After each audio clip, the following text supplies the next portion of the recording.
શ્રી વલ્લભાધીશ કી જય, ગિરિરાજ ધરણ કી જય, શ્યામ સુંદર શ્યામની મહારાણી કી, શ્રી ગુસાઈજી પરમ દયાળ કી જય, શ્રી ગોકુલ નાથ કી જય, દાવ દયાળ કી જય, श्री नवनीत प्रिया लाल की जय, अपने माथे बिराजता सेव्य स्वरूप की जय, बधाई वैष्णव ने जा जा करे जय श्री कृष्ण, जय श्री कृष्ण। शीत ऋतु શિયાળાના દિવસો ઠાકોરજીને સુખ થાય, ઠાકોરજીને શીત ઋતુનો અનુભવ ન થાય એવી સામગ્રી, વસ્ત્ર અને આભૂષણ અત્યારે શ્રીનાથજી હોય કે વ્રજમાં આપણા કરતાં વધુ ઠંડી પડી રહી છે. એટલે આપણી રીત છે સેવા રીત વ્રજજન કી વ્રજજન હિત પ્રગટાય. આપણે સેવા ગોપીના ભાવથી કરવાની છે. એટલે આપણા ઘરે બિરાજતા આપણા ઠાકોરજીને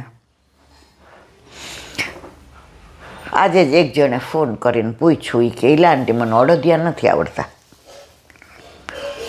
મને કલાકંદ આવડે છે, એ બનાવવું ચાલે? મેં ઠાકોરજી તો કોઈ દી કાંઈ કહેતા જ નથી, પણ આપણા છોકરાને આપણે શિયાળામાં એમ કહીએ કે બાપા ખાંડવાળું ને દૂધવાળું ને ક્યાંક કફ થઈ જાય તો મને કે મેં કીધું અડદિયાનો લોટ છે? મને કે છે. મેં કીધું તને ઓલો ઢાળો આવડે છે? મને કે હા. મેં ધાબો દઈને ચાળી નાખ અને હરખી રીતે ઘી મૂકીને શેકી નાખ, પછી જો તારે કાચા ખાંડની કરવી હોય તો ઠરે એટલે અંદર બોરું પધરાવી દે, અને સૂકો મેવો, ઇલાયચીનો ભૂકો, સૂંઠનો ભૂકો, ગંઠોડાનો ભૂકો, કેસર, આ બધું પધરાવીને તું મને કે આકાર નહીં થાય તો મેં તો ઠાકોરજી કંઈ એમ નથી જોતા કે આણે આકાર બરાબર બનાવ્યો છે નહીં, તો કે ના આ બધું મને થોડું આવડે જ, પણ મને આકારની બીક લાગે, કે મને ઓલા લાડવા આવડે, પણ આજે આમ અડદિયા બધે આપણે બહાર જમવા જઈને આપણે સૌરાષ્ટ્રમાં હોય ને લાંટી એવું નથી. મેં કીધું જો આમ કરીને આમ ટ્રાય કર, મેં એને વિડીયો કોલમાં બતાવ્યો. બાકી આકારમાં થોડો ઘણો ફેર હોય ને તો એ ઠાકોરજી એવું નહીં કહેતા લે તારો આકાર બરાબર નથી તો મારે અરોગવા નથી. ઠાકોરજી એ જોવે છે કે અડદની દાળ અત્યારે ગરમ, એટલે સૌરાષ્ટ્રમાં તો ઘણી જગ્યાએ શનિવારે અડદની દાળ જ થાય. અડદની દાળ, રોટલા, ભરથું, અને એ ચૂલામાં શેકેલું હોય પાછું. પછી એ રાજી થઈ ગઈ, કારણ કે જોબ કરે એટલે એને શું આ શનિ રવિ જ ટાઈમ મળે, એટલે કે હું એવી જ રીતે કરું, અઠવાડિયામાં એકાદ વાર તો સુખડી કરું ગોળની, કારણ કે શિયાળામાં તમે કીધું ને કે ગોળનું વધુ આવે. મેં તો હવે આવી રીતે કર અડદિયા. જો નોકરી કરે છે, છોકરાઓ નાના છે, સાસુ સસરાની જવાબદારી છે, છતાંય પ્રભુને લાડ લડાવવાનું મન થાય છે ને, એ પ્રભુની એના ઉપર વિશેષ કૃપા છે. આજે જ બોમ્બેની એક દીકરી સાસુ સસરા એ દીકરો દીકરી લઈ અને નાથદ્વારા ગયા હતા દર્શન કરવા. એટલે બધું સરસ દર્શન કર્યા. એ કે આ વખતે હમણાં ગયા ની લાંટી જરાય ગીરતી નહીં, અમે ઊભા રહ્યા ને કોઈ અમને ઝાપટ ન મારી. કે તો મારો દીકરો ને દીકરી ઓલું તમારું વ્રજમાં આપણે સત્સંગ સાંભળતા હતા, એ કે જો બાએ કીધું હતું ને આટલો જ મુખારવિંદના દર્શન થાય છે આમ છે, તો એ કે ત્યાંય તમારે સુધી મારા છોકરા લીધી. મેં જો મારે ભલે નથી જવાનું હમણાં, પણ અમારી સુધી તો લીધી કે નહીં. બીજી એણે બહુ સરસ વાત કરી, એ કે અમે બહાર નીકળ્યા ને તો મેં લીલી એ કે ભાગ લીધી. 160 કે 120ની. એટલે કે પપ્પાએ કીધું કે આ પાક તો આપણે ઘણી બધી છે અને આ કલર, એટલે કે પપ્પા આ કલરની છે પણ આ ડિઝાઇન નથી આપણી પાસે. અને કે ઈલા આંટી કહેતા હતા કે આપણે જઈએ ને તો પ્રભુ પધરાવી ન ગયા હોય ને તો એ આપણી રાહ જો મારમાં જ શું લઈ આવી. અને નાથ દ્વારા તો એવું છે કે ત્યાં આપણું કાંઈ મળે કે ન મળે, આપણું કાંઈ લઈએ કે ના લઈએ, પણ ઠાકોરજી તો રાહ જોવે જ કે મારા માટે શું લઈ આવી. સારું તાર લેવી હોય તો લઈ લે. એટલે કે મેં લઈ લીધી. કે ઘરે પહોંચી ગયા એટલે પહેલાં બાજુમાંથી ઠાકોરજીને પધરાવ્યા ને નાહી ધોઈને પહેલાં 2 દી પેલું હતું એટલે મંદિર વસ્ત્ર ના તે કર્યું અને જગાવ્યા ઠાકોરજીને. પછી પપ્પા કે તું સામગ્રી કરતો, હું એ કે મમ્મી કે શૃંગાર કરું. તો કારણ કે નવી પાક તો હજી સામાનમાં હોય અને સવારના પોરમાં બધા નોકરી ધંધાને એમ જવાનું એટલે કાંઈ સામાન સવારે ખોલાય નહીં. એટલે સામાન એમના નહોતો. હવે એ દિવસે લીલા વસ્ત્ર ને લીલી પાઘ ને બધું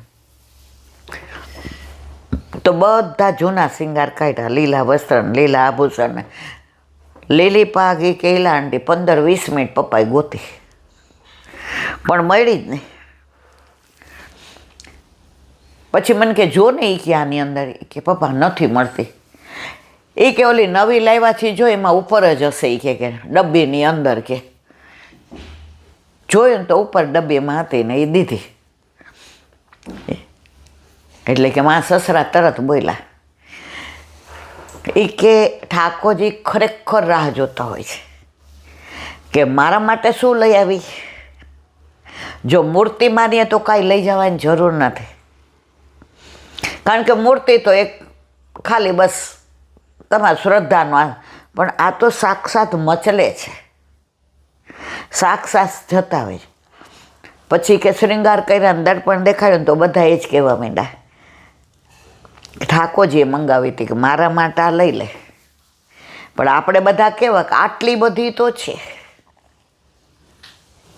પણ આપણા માટે આટલા બધા ડ્રેસ છે, આટલી બધી સાડી છે, આ મોતીનું દર વખતે લઈ જાય તો આપણે લઈએ છીએ કે નહીં. તો છેક એના ગામમાં આવ્યા અને ત્યાં બધું જ એનું જ મળે વધુમાં વધુ.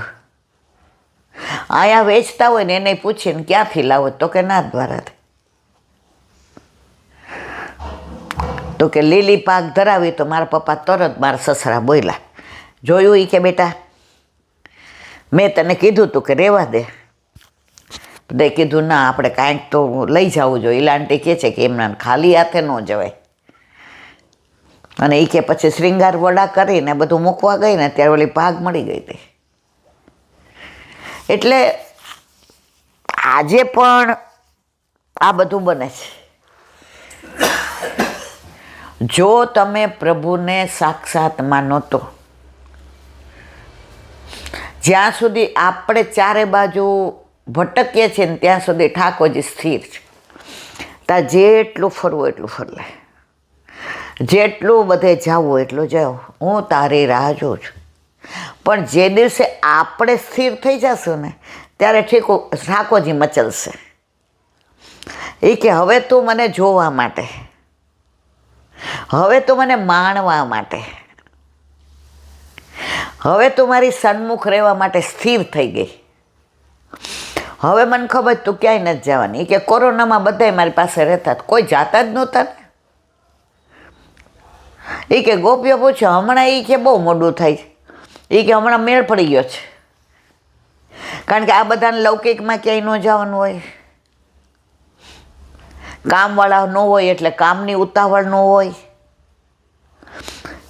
એટલે વધુમાં વધુ મને પ્રેમ કર્યો. હવે કોરોના ગયા એટલે પાછા હતા ત્યાં ને ત્યાં. એક ગુરુ હતા. હવે એને ત્યાં બધા જ આવે શિષ્ય. રાજા નાય આવે ને રંક નાય આવે, શેઠ નાય આવે ને મજૂર નાય આવે. પેલા ગુરુકુળમાં વ્યવસ્થા જ હતી, કોઈ ફી નહીં. છેલ્લે તમારે દક્ષિણા દેવી હોય તો વાહ વાહ, નહીંતર કોઈ અપેક્ષા નહીં. અને ગુરુને પહેલાં એવું હતું કે રાજા 4 ભાગ કાઢતો, એમાં એક બ્રાહ્મણનો કાઢતો. એટલે એમને કાંઈ પોતાનું પેટિયું રળવાની ચિંતા નહોતી. તો દક્ષિણા દે તો એ સારા ઓલામાં જ. હવે ગુરુદેવે પૂછ્યું,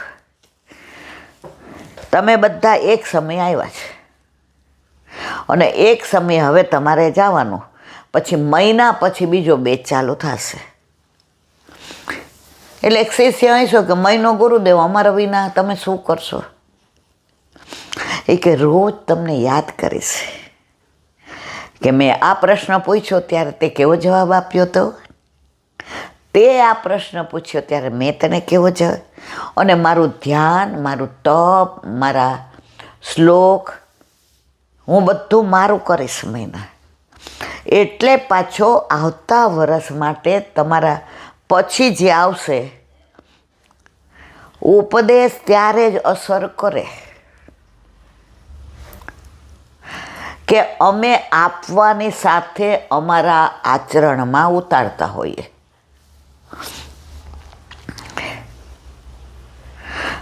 ઘણા કહેતા હોય કે પૈસો હાથનો મેલ છે, એ ભેગો નહીં આવે. તો ઓલા કોલેજિયન પાછળ બેઠા બેઠા કહે તો મહારાજ આ મેલના તમે પૈસા લ્યો છો કે નથી લેતા? એટલે ગમે એટલું કરીએ પણ જો આપણે જેવું ઉપદેશ આપીએ એવું આચરણ હોય તો એની અસર થયા વિના નથી રહેતી. પહેલાં ગુરુકુળમાં ક્યાંય પાટી પેન નહોતા, કાંઈ લખાવતા નહોતા,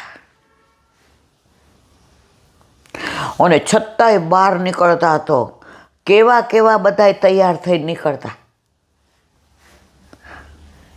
જેનું નામ રોશન થતું હતું દુનિયામાં. અત્યારે આટલા ગેઝેટ, આટલા બધા પુસ્તકો, આવા PhD ને ગોલ્ડ મેડાલિસ્ટ ટીચરો ને પ્રોફેસર, તો સ્કૂલેથી બિચારું છોકરું આવે લૂસ લૂસ ખાય, હાલો ટ્યુશનમાં મૂકી જાઓ. હવે ત્યાંથી તેડી આવીને આવે, મમ્મી અડધો કલાક હોઈ જવા દે. ના, હવે તારે ક્રિકેટમાં જવાનું છે.